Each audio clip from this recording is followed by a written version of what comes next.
Здравейте! Днес ще си поговорим относно рехабилитация при съвсем малки бебета. Ние сме минали през това нещо и реших да ви споделя нашият опит. Ще започнем от там, че когато детето ми беше може би на около 2 месеца, може и по-малко, докторът ми каза, че вече мога да я слагам по корем. Даже на някои им казват, че могат още в началото, веднага след като се роди бебето, да се слага по корем, тъй като това подпомага то да изкара въздухът, който има задържан в стомаха и след това следователно да се освободи повече място, да се нахрани детето по-добре. Но моето дете плачеше, не искаше по корем, не му беше удобно и аз започнах да я слагам по корем доста по-нататък.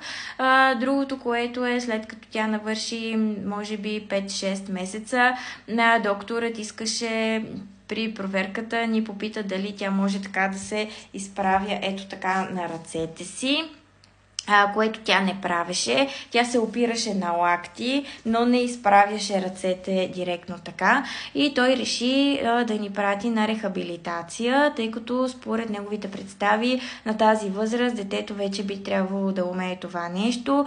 Като знаете, че всяко дете се развива със собствено темпо и аз въобще нямах очаквания точно сега да прави точно това, но тъй като той ни изпрати, аз нямаше как да обясня защо не искам да ходя.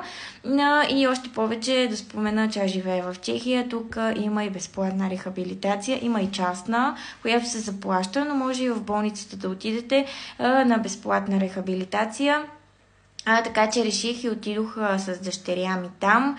Проблемът беше, че там беше рехабилитаторка, непозната за моето дете. Тя реагира, просто започна да плаче, не искаше да я пипа чуж човек, а тя трябваше все пак да я опипа, да я види мускулите, дали всичко се развива нормално. Така че още в началото дъщеря ми не й хареса да ходи там и конкретно когато сме били там, не сме имали някакво така развитие.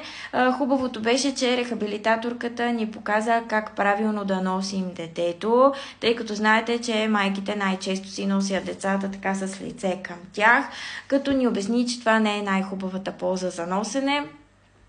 За да се развива така хубаво мускулите на гърба, ако ще се носи детето с лице, то трябва да го сложим доста по-нависоко, при което тук му държите дупето и то като е по-нависоко, трябва с ръце да се опре отзад на вашия гръб, следователно си изпъва ръчичките, точно това, което те целят, или когато се носи отпред с гръб, да си облегне гърба на вас, тук му държите дупето, а тази ръка му придържате тук гърдичките.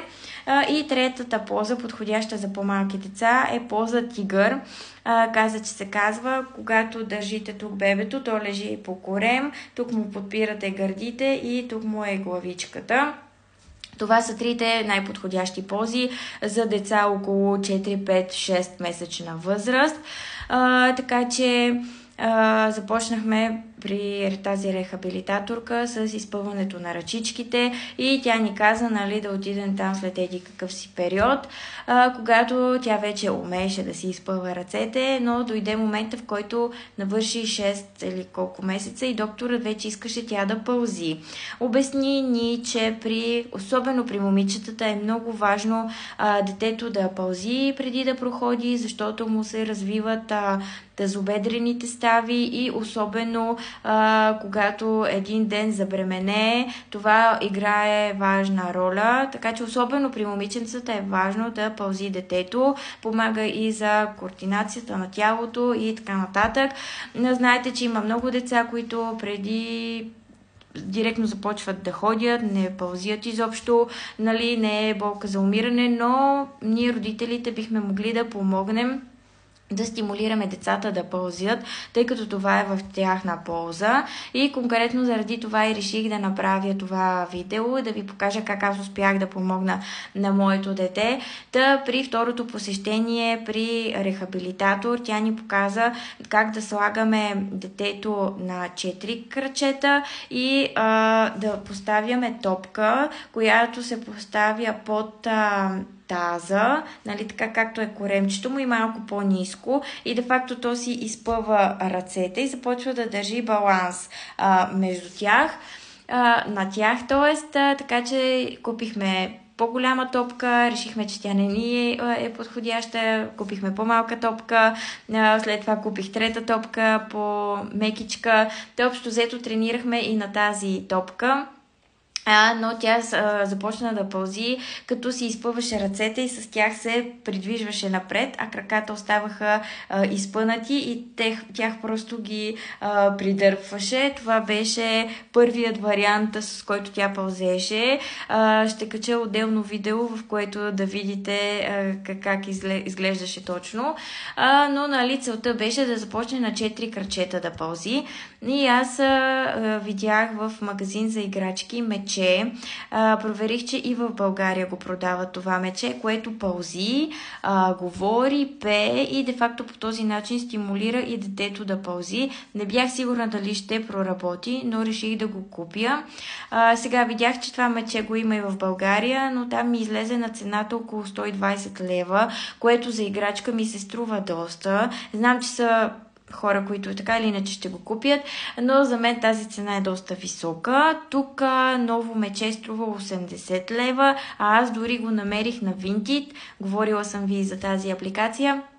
На Vinted го намерих в перфектно състояние за половината сума, така че купих втора употреба това мече и на нас ни помогна тя да започне да пълзи. Първата реакция беше отрицателна, страхуваше се, още повече мечето като се приближеше до нея започваше да плаче, но това беше може би първия ден, след това свикна и харесваше да си играе с тази играчка и помогна най-вече. Главната цел беше да пълзи. Така че искам да ви препоръчам, ако имате желание, може да си закупите и вие тази играчка. И отделно упражненията, които правихме, освен тази топка, е когато я изправим, вече има стабилност на ръцете. След това започваме да й хващаме крачетата и ги придвижваме. Първо едното, после другото и същевременно да я побутваме напред, така че тя да трябва да си мести и ръчичките. И общо взето това беше в началото, което тренирахме с нея. И се получиха нещата. Сега пълзи супер, бърза е дори. И идва вече момента, в който започва, разбира се, да се изправя, иска да седи повече изправена, страхува се все още да се пусне, тя е на годинка и месец, да уточня, страхува се все още да се пусне, не е проходила, но постоянно се хваща за каквото намери и иска да е изправена, така че вече повече от 5 месеца умее да пълзи, прави го добре, така че моята препоръка е и вие да помогнете на вашите деца.